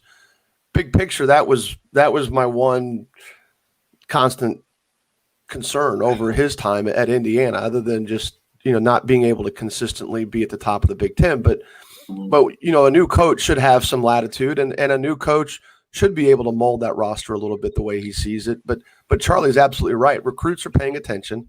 There will come a point where there has to be some stability. There will come a point where there has to be not free passes that by any stretch of the imagination, but look, Hunter was also a guy that had a lot of injury issues too. So he might be better served with a fresh start. But the other thing too is the guys that are on the roster are the ones that are also doing a lot of the recruiting for you, especially on visits and what other side communication there may be behind the scenes. Those guys are the smaller voices of your program, and if they're unhappy, recruits will see that. If they're uncertain about what their future is in the program, recruits will see that. And I'm not talking about just competing for playing time. I'm talking about competing for a roster spot. So we're got a quick break to take. Jim Reamer from Courtside, Indiana is with us. Charlie Miller, of course, sitting in, and we'll be back with more right after this. We'll be right back to the Golf Club at Eagle Point Studios for more Indiana Sports Beat Radio with Jim Coyle, presented by Andy Moore Honda of Bloomington. Hey, Hoosier fans, whether you're looking, I gotta go change the Netflix show he's looking at. That's you're good. Go take care of it, brother. He can't. We went to back to 2 hours. He can shoot a basketball at a 10-foot hoop at 5, but he can't figure out the freaking remote control. That's all right, Charlie. My mom can't figure it out either. So you got to do one of the two, man. You can't be great at everything. You know, we went back to 2 hours, Jim, 2 weeks ago or whenever, last Tuesday, and John was like, "Hey, we may have trouble filling." I'm like, "Man, we have every day since then. It's like we're already at 11. Damn, it has flown by faster. It's flown by faster since we went to 2 hours than when we were an hour and a half. I don't. It's weird. It's crazy." And since then, too, you've also that's been since you've hit your 1,000 subscriber count too. Yeah. Well, it's. I would have liked to have known there was Gary Redus. I might have chimed in, or not chimed. I might have sat in just to hear it. Well, I didn't. No, that's the whole thing. Originally, I saw the name and I'm like, "Oh, it's Gary Redus. Damn, I'm a Reds fan." And then I quickly realized, "Oh, it's not." But I didn't know it was his son until I had him on today. Oh, really? When we were talking. That's a pretty unique name, though. Oh, well, yeah. Then it is. Then, the Terry Morton thing, and he played with AJ. It was crazy. Just all those IU connections. But we'll get him back on, number one. And I have to see about getting his dad on. That'd be good. I think Charlie and I have the same chair. Pretty similar. Not that matters. I wish I had that, but I wish it has to go up higher. Charlie, I think you and I have the same chair. Oh, there we go. There we go. Sitting in comfort. Man, let me tell you something. I was walking the neighborhood one day too, and someone had a chair in front of the house, and it's a second chair because sometimes my wife and I have meetings. Yeah. And I just grabbed it from the side of the street and rolled it home, walking my dogs, man. So yeah, but this is a comfortable chair. I used the first stimulus payment on like new laptop and new chair, basically anything to do office related, office related. I spent all that stimulus money on that. I got a new computer, so I'm all pretty well. The only thing that survived is the microphone. That's good stuff. All right, I'm gonna bring us back. For everyone, Sam's Restaurant in Fishers has homemade coffee cakes and much more. Sam's Place in Broad Ripple has wings, tender steaks, and seafood. Sam's Ale House in Carmel and on 86th Street in Indy have a long list of craft beers and all of the right foods to go with. Plan a day on the links at Eagle Point in Bloomington, then stay for dinner at Sam's Clubhouse. Sam's Restaurants, professionals in the art of food and drink. This segment is brought to you by Bubba's 33 in Clarksville. Pizza, burgers, beer. Now back to the Golf Club at Eagle Point Studios for more Indiana Sports Beat Radio with Jim Coyle, presented by Andy Moore Honda of Bloomington. Here's Jim Coyle. Welcome back on this Monday. It has been a great one. Charlie Miller with us as always, Jim Reamer as well, and Charlie's got another special guest. Yeah, Asia. Asia's been here the whole time. See, everywhere I go, she goes. What is Asia? Right I can't tell. She's a mix, like a collie mix. She's a collie mix. She seems calm, as cool as collected, man. She is, and she sits everywhere I go. She goes. Go back to your corner. Good looking dog. The Pangos. Yeah, I'm glad Tim brought that up because I had forgotten about that. I talked to Rob Cassidy from Rivals, and he'll be joining us frequently, but he's out in Las Vegas right now. The Pangos All-American camp kicked off this week with a few Iowa recruits. Derek Lively's one of those, as you see Tim mentioning. That's a big deal out there, Jim. Yeah, Jalen, and I look at it from the Indiana perspective. Outside of the La Lumiere kids, who I don't always know a ton about until I get a chance to see them play during the season, but Jalen Hooks is a kid I referred to earlier. He's out there, and Xavier Booker is also the 6'10" kid from Cathedral, sophomore. He's a 2023 kid, going to be a junior. Both those guys from Indiana are out there, and Hooks especially, as I've seen some stuff on Hooks come through and how well he's done, and I mean it fits the bill for what he has done, especially following up on his sophomore season at Crispus Attucks. Yeah, and getting seen. I mean, those are recruits that you'd like to stay in state, but where are they in their recruitment? Getting offers. Hooks has a number of offers right now. I'll call that up so I can be a little bit more informed when I talk about it. But he recently got an offer from Butler. His offers are Butler, DePaul, IUPUI, Illinois, Louisiana State, Tulane, and Xavier. And Booker's offers are IUPUI, Kansas State, LSU, Purdue, Texas Christian, and Tulane. And there's only about 5 kids or 4 kids in that class that have offers. And, that's down. Normally, you'd have more. But right now, they've not been seen. The only chance, I think so far, I don't know if Jalen participated in Butler's prospect camp on Sunday or not. I know he's coming back from an injury. He basically fractured his ankle and was going to be out for 8 weeks, and this is the tail end of it. But I know he's performing out there, and I don't know if he did Butler's camp or not on Sunday. But he's just very talented, and he would be definitely, from IU's perspective, he would definitely be one guy that they need to take a look at. Oh, I'm sure that they will be. And we talked about recruiting as they've continued to recruit into the future, although you don't know what you're going to need, where, and all that, which makes things difficult. And now you've got the decisions to make of recruiting elite high school kids or using the portal. Yeah. And you don't want to ignore the development route, but it would just seem like it would be such a draw that you could not just go to the portal all the time. You're like, hey, I can always find. You would think you could always find what you need in there if you only need a couple of this, that, and the other thing. Well, the thing about that portal to me is you got to put into consideration the up and down movement. You got a player that's doing really well, say at a mid-major, averaging 18, 19. I'm not who am I, but I really don't see him doing the same thing, stepping up to a school at Indiana, or vice versa. You know what I mean? So the thing about that portal, it's good. You can look in. You can probably have somebody who's player ready, who has experience at the college level. But I still think you have to develop what you currently have, right? Not kind of keep that one eye open.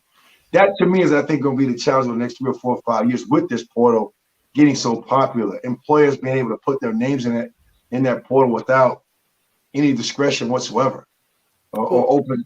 So I think a lot of teams, as it settles in, if this continues to be the way transfers are handled, we'll view it a lot like recruiting junior college kids. Right. Before the NCAA made it easier to get into college. If you're 1 or 2 players away, you might dip in and go get the portal. If you're not, then you're going to focus more on developing your younger guys. And that seems to be the sentiment. But I have heard a couple of schools say that they are going, but they're also mid-major schools that have said they're going to focus on the portal first because they feel like they're getting cherry picked. Right. They're fighting it on both ends. Guys they need to get and guys they need to replace because they're being recruited almost, poached is probably the better word. But Charlie and Jim, one thing I heard a couple of weeks ago is that some of these mid-majors now are a little bit more reluctant to take buy-in games because they don't want to. They don't want them to see their guys live. Wow. So, that's going to be. I think you'll still see some buy-in games. I mean, it's not like Indiana, not going to be able to get guys to come into Assembly Hall, but I think you'll see more and more buy-in games that take place out of the area. I don't know what Indiana's schedule looks like coming up, but you might not see like IPFW now, although they did beat Indiana the last time they played them. You might not see schools like that really want to play Indiana anymore, or Purdue or Notre Dame or Xavier or, Ohio State, because they don't want to put their guys on display. Wow.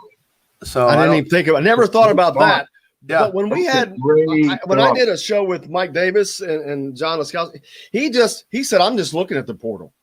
The guys, that's all they are doing. And that's makes sense. You gotta go here too, in a sense that I'm not saying it like I know this, but a lot of times top players don't believe in mid majors. If you are a Power 5 or a blue blood, like mid major is not on your radar until you probably get into a situation where you feel it could be better, or you kept your door open and recruiting. So all of a sudden, a school like a Detroit Mercy or smaller schools like a Buffalo can come in and school you. So that's the interesting part. Jim, I didn't even think about that. Like that. Yeah. You gotta think now. Those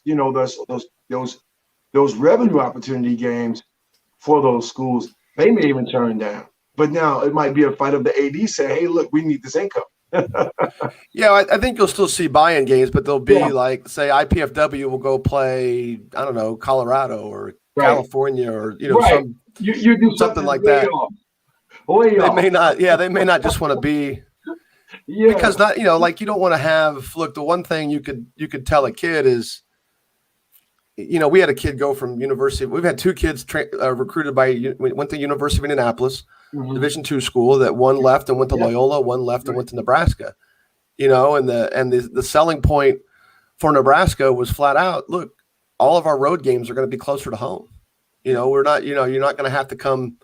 If Nebraska was in the Big 8 or then the Big 8, but the Big 12. A lot of those road games would be would be just as far away from home as the home games. So that was one of their selling points is, look, we play in the Big 10. You can come here and your mom and dad will be 3 to 4 hours away from half your conference games. Mm-hmm. So now that's D2 to D1. That's a pretty big leap, but and of course both guys are outstanding shooters, and that's all more and more becoming absolutely. Jim, the big week coming up, and for high school guys, the All-Star games start Wednesday. Seniors play up in Brownsburg, and then this weekend, the Kentucky Indiana All-Star Series. So then the following week, you've got the Top 100 Showcase. So these next week and a half, basically, is a ton of action going on. It is. If you're a high school basketball fan, you've got a lot of stuff in June every year. As long as these rules are the way they are, the high school rules are the way they are. Because you've got more than it just used to be the All-Star games, but or if you really followed AAU, you would go to those games. But now these school teams play short seasons in June, and there's a guy like me, it's pretty fun. Now I didn't get a chance to get the games last week, but because there were a couple leagues that started up, but there's leagues that there's leagues across the state of Indiana. You probably can find your team in one of them, your school team. And, also places like Best Choice Fieldhouse, Grant Park, Finch Creek, they're all going to have school team leagues. I'm sure facilities in Fort Wayne and the region there's a league at Chesterton. There's going to be a league, I think, at Goshen, just across the state. And they, I don't know all the teams that are going to be involved in there, but if you're a high school basketball fan, month of June is some prime watching and seeing kids play in their new roles. Those seniors have graduated. And in some cases, you're going to see guys move into bigger varsity roles. In some cases, you're going to see some kids just move up to the varsity level and really start to make a name for themselves. And so it's fun. This week, I'll be in a gym probably 4 nights this week, and we'll probably look for something this weekend to attend. So it's getting back to seeing kids play with their school teams. And coaches getting back out. Yeah, the final 2 weekends, absolutely. The NCAA has opened up the 2 weekends in June. So they'll be at the Top 100, then they'll be at the Charlie Hughes Shootout, which is primarily at Carmel and Westfield high schools. That event is a great event. Charlie Hughes, for those that don't know, used to be the head of the Indiana AAU office, and he started this event to attract school teams and to have a better relationship with school coaches. And they've continued it. He's passed away. He died of cancer. a few years ago, but they have continued it. And for what they're doing with it now or what they've been doing with it for a while is really just its scholarship opportunities. So the money they make off of it goes toward a scholarship fund. And I don't know how many scholarships they hand out with it, but it's a great cause, and it's also some great basketball. That's the weekend of the June 25th to the 27th, again, primarily at Carmel and Westfield, but it's so far over 100 schools are participating. Nice. And it's almost like a mini state tournament, basically, is what it is. Well, we'll look forward to that. And now I wonder, though, because we just talked about the portal and teams using that, we'll probably see more Indiana players going out of state now because of less options at schools like Indiana and Purdue. Purdue is full right now, but they're full with a bunch of guys that I don't see going anywhere. They've got a ton of Indiana kids on their roster, but all those guys, for the most part, I don't see them. They're not one and dones. They're not leaving and going anywhere. Purdue's kind of looking like Indiana of old roster wise and sort, but I don't know that that's going to work for them, but we'll see. It works to a point. I mean, but going back to the portal part, some of Baylor's starters, weren't 3 or 4 of them transfers at some point? I think so. I mean, I think he built that on not development. That's exactly what I'm saying. It's easier for coaches, Charlie, to the next year when you say, man, I lost a point guard. Why would you not go into the portal versus a freshman, a would-be freshman that you've got to train and all that? I just cannot imagine a coach at a level saying, hey, I need a guy, not going there and trying to get a guy. Yeah, I don't know. Again, it's like what comes first, development or wins? And that's just the thing about it. Not saying that recruitment from the portal is going to give you wins, but I think it can give you a head start on how to play, how to sustain games, how to strategize. That's just going to be something that, again, that's going to be very interesting when you talk about recruiting. Am I going after a 17-year-old, or am I going after a 19, 20, 21-year-old who has a couple more years of eligibility, who can really give me leverage? So very interesting dynamic. Has this helped or hurt what you do? Me or Charlie? He's actually, it's kind of helped because I mean, you now are hearing. I mean, very fortunate like Jim gets a chance to probably hear a lot of insight, analysis, what people are looking for. I get that opportunity. I get to, people like Coach Davis. I go back and forth. I'm very honored to talk to him about things like this. The coaches, it helps because I'm now understanding criteria, what people are looking for, what's happening. A lot of injuries happened to a lot of players coming this year, high schools, because they couldn't play. A lot of players just couldn't play. They couldn't get the reps. So a lot of injuries hampered this incoming freshman class. So it's helping in a sense of now knowing what people are looking for. People are now looking upon people like myself to kind of help them in recruiting aspects, not necessarily directly, but just with player development. Yeah, Jim, you looking forward to the games on Wednesday night? I focus more on the underclassmen unless it's a class I'm directly involved with. I don't know that I'll be there Wednesday. Wednesday's a pretty big. There's a lot of good games here in the area that I probably will end up watching more. I usually try to get the All-Star game that's in Indy. And Southport. Southport. Yep. So more than likely we'll be there for that. But I focus most of our stuff on, this is a good time of year for us to get a good look at the younger guys, incoming freshmen, incoming sophomores, and just seeing what they're going to be doing at the varsity level and try to pay attention to who we need to see when the school season actually starts in November. But Charlie, what we've got to get all your information from you so we can get that up on the sticky site. But Yeah, what yeah. are you doing right now? Besides, you have your books, but there's also things that people can get from you from anywhere. You don't have to be where you are that you're doing in development. Yeah, so I mean, there's a program we created. Me and my mentor, his name is Jim Huber. I got to get Jim on this call too. Another Jim, great guy. He actually helped start MoCan way back when. He's actually somebody who's taught me how to write curriculum in basketball. I learned a great deal of detail of teaching, coaching, reaching. I have my basketball camps that I do with Breakthrough Basketball. So I'm one of, their lead clinicians, and I travel the country. So I got a camp coming up in Chicago. It's a 5-day camp, very extensive. We call it college prep, film study for the players on the court. We're at Lake Forest College. That's where the camp is held. So I got to send you my link to that so you can see all my dates. So if anybody ever listening and we talk about Basketball Insight, ever want to come experience it. When is that? I actually direct. Sorry? When is that?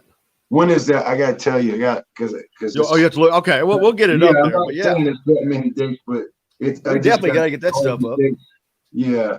It's the 22nd, I believe, of June. Damn, that's coming up. It's coming up. Yeah. Well, we'll get that all up. We'll get that up on the site for sure. Yeah, we'll get that up so you can put it up. So yeah. So but that's that. And again, this is my season. So it's what I prep pretty much when basketball season's going on. I take a little reprieve, but I'm back watching film, looking at, hey, what's a better way to approach things? Looking at the survey scores I get. I'm surveyed by parents and players. I look at where I got to get better and improve, and that's that. Well, it sounds like a good one, man. What a great show today. It was so much fun, and I can't wait to do it again. And we'll try to get Gary Redus back on. We'll try to get Gary's dad on too, Charlie. But AJ said he's good for Friday. Perfect. So that's going to be fun to have him on. We'll do that. Jim, thank you so much. I'm sure we'll see you out about at a game this week. If not, make sure you follow him, Courtside Indiana, and we'll get Charlie's stuff up on the site as well. For everybody else, thank you so much. It's been a blast as always. We'll be back tomorrow. Kevin Brockway, Mike DeCourcy, Chronic Hoosier, and we'll see what else we can get done for you. Guys, it's been a blast, man. Go out and have a great day. Charlie and Jim, I can't thank you enough. Hey, I appreciate you, Jim. Both you, Jim Coyle and Jim Rubio. Thank you. Yeah, thanks for having me on. Thank you, guys. Everybody else, go out and have a wonderful day. Do something nice for somebody. And until tomorrow, I'm Jim Coyle. I will see you on the radio. All right, guys. See you.